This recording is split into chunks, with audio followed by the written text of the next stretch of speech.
d'une dizaine de lois seront votées au Parlement avant la fin de la deuxième session. Une entente a donc été trouvée entre l'exécutif et les présidents des deux chambres concernant l'élaboration d'un agenda législatif prioritaire. L'annonce a été faite ce jeudi par le Premier ministre Laurent Lamotte lors d'une conférence de presse à la primature. Les lois portant sur l'administration électronique ou encore l'insécurité alimentaire seront les principales priorités de cet agenda. Nous avons avant projet de loi sur la taxation des carrières. Nous travaillons, ça fait troisième rencontre que nous avons fait de harmonisation et constat sur l'agenda, parce que c'est important pour que nous bien harmoniser, pour que nous sur la même page pour nous avancer. La loi du 18 décembre 2002 portant création d'un organisme à caractère financier dénommé le Fonds d'entretien routier fer. Loi ça, c'est pour que nous puissions entretenir route nous connaissons pile route qui pour entretenir dans le pays. Eh bien, ça va permettre que nous soyons mieux en mesure pour nous faire entretien route ça.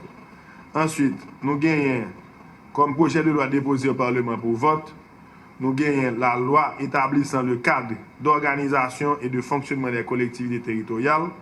Nous gagnons la loi sur l'administration électronique, la loi sur la signature électronique adaptant le droit de la preuve aux technologies de l'information et élargissant les compétences du Conseil national des télécommunications.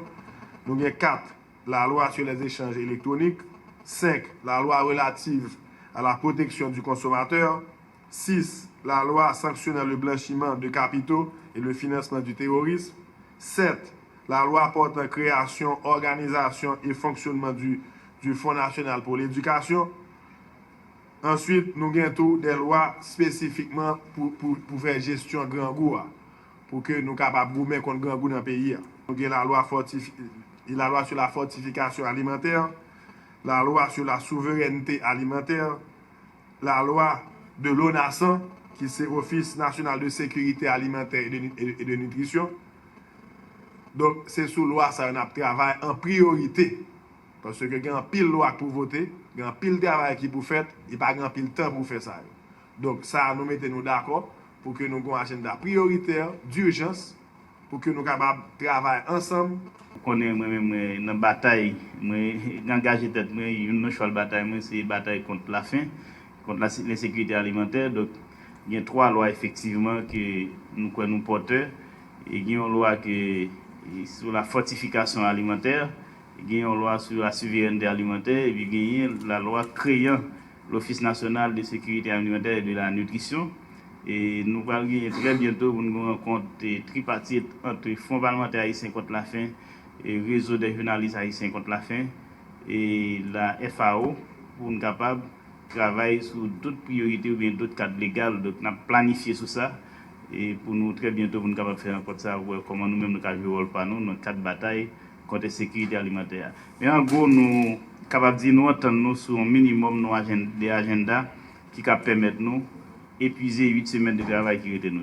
À la Chambre basse, nous avons 2 thèmes qui sont chers à nous-mêmes, qui fait partie de menu ça. C'est la loi sur le microcrédit, son avant-projet de loi sur le microcrédit pour les machanio et avec le redécoupage territorial que nous déjà travaillé sur lui, mettez sous agenda ça qui est prioritaire pour nous. Tant que le président de l'Assemblée nationale l'a dit, nous sommes capables de des séances dans le jour férié, enfin dans le jour dimanche et samedi, parce que nous en session, les présidents peuvent convoquer l'Assemblée à n'importe quel jour.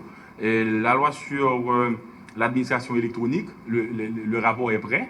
Le président de la commission des finances a déjà soumis son rapport, mais les députés n'arrivaient pas à assimiler cette loi. Donc, le PM s'est entendu avec le ministre de la Justice pour demander à certains experts qui ont travaillé sur cette loi, dont M. Brousse, de venir faire un exposé pour députés au cas bien comprendre ça, l'administration électronique, ainsi que la loi sur la signature électronique. Donc, ce qui fait, on va vite, on va bien aussi, pour pouvoir, dans 3 mois qui étaient, parce que c'est une session spéciale, entrecoupée de fêtes patronales, et députés toujours, ils pas absents dans fêtes patronales. Donc, nous obligés justement, pour ne pas perdre du temps, et pour harmoniser les relations entre pouvoir dans le respect, dans l'équilibre. Donc nous obligés de mettre nous sur un agenda d'accord, sur un agenda minimal pour être capable de travailler. La Banque interaméricaine de développement a lancé ce jeudi la 4e édition du concours IDEA, concours d'innovation énergétique. Ce concours, financé à plus d'$1 million par le Fonds nordique et le gouvernement sud-coréen, est à la recherche de projets qui proposent des solutions novatrices aux problèmes énergétiques. Ce concours bénéficie aussi du support moral du gouvernement à travers le bureau du ministre chargé de la sécurité énergétique. IDEA, c'est un événement qui est organisé pour des innovations, pour des idées d'innovation énergétique, qui est axé sur 3 points. Sur efficacité énergétique, qui est pour rendre efficace, pour gagner moins perte dans le savoir-faire. Deuxièmement, énergie renouvelable, cela veut dire, disons, avec des sources côté qui ne sont pas finies, c'est-à-dire que c'est des sources qui, là, disons, et dans la nature, côté nous prend pour nous utiliser, pour nous produire énergie.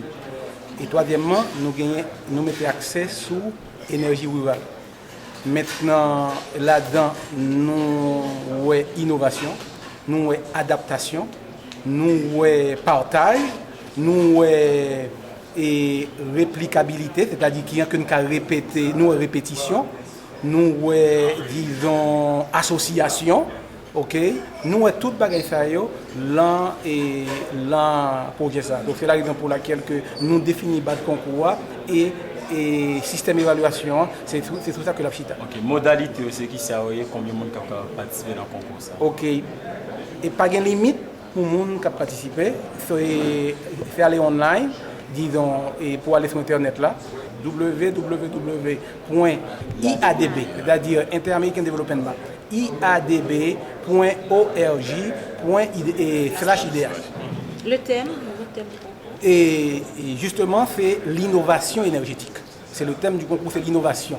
Et si vous avez, si une bonne idée très brillante, c'est-à-dire que, bon, nous disons idée brillante, cela veut dire que toute idée brillante, mais depuis une bonne idée, parce que l'un des exemples qui prend là, un paquet d'idées, c'est des idées qui vraiment réchauffent tout ça depuis que nous avons une idée. Donc, thème, c'est l'innovation énergétique. Donc, site là, c'est à ce site là, on a bien toute information. L'autre question qu'on pose, c'est que, est-ce qu'il y a une limitation? Pas de limitation, tout le monde peut participer. La CARICOM fête son 40e anniversaire ce jeudi. Elle a été créée le 4 juillet 1973 dans la ville de Chaguaramas à Trinidad and Tobago. Un anniversaire qui coïncide avec le premier jour de la 34e réunion ordinaire de la conférence des chefs d'État et de gouvernement de la communauté à laquelle participe le président Martelly jusqu'au 6 juillet prochain. À cette occasion, Haïti, qui assurerait depuis 6 mois la présidence tournante de l'organisation, passera le relais à Trinidad and Tobago. Rappelons que les principaux thèmes qui seront débattus durant cette conférence sont la situation économique des États de la région, le transport régional et le processus de réforme de la communauté. Le fondateur de Radio Métropole, Herbie Widmayer, se prépare à souffler ses 80 bougies d'anniversaire. C'est une occasion pour les amis et les proches collaborateurs de ce grand artiste de livrer leur impression sur cet homme hors du commun. Que représente Herbie Widmayer? Quelle est sa contribution à la vie culturelle du pays?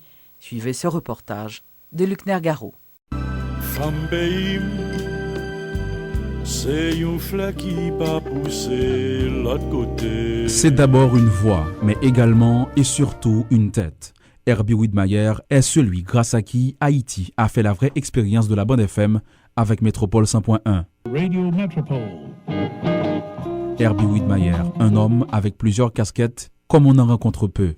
Technicien électronique, ingénieur du son, radioamateur et chanteur, le fondateur de Radio Métropole a vécu plusieurs vies durant 80 ans et le meilleur est peut-être à venir. Ses proches sont unanimes à le reconnaître dans tous les domaines dans lesquels il s'est impliqué. Il a recherché la perfection. Herbie Widmayer déteste la facilité, confie Robert Denis, homme de médias, propriétaire de Canal Bleu. Mais Bobby Denis garde encore en mémoire la passion d'Herbie pour le jazz. Quelqu'un qui le rencontre pour une deuxième fois ou une troisième fois devient automatiquement imprégné de cette passion, je dirais, du jazz. Il le communique très bien. Son influence a été très forte, très marquante sur beaucoup de musiciens autour de nous parce que même à travers d'autres musiques, Herbie a toujours recherché les techniques du jazz. Des carrières, il en a influencé beaucoup et ses passions, il les partageait avec plaisir. L'ingénieur Fritz Joissin en témoigne.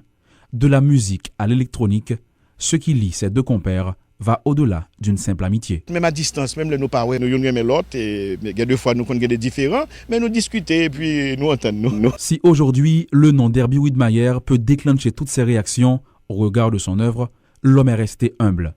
On le décrit comme un timide, et cela s'explique par sa gentillesse.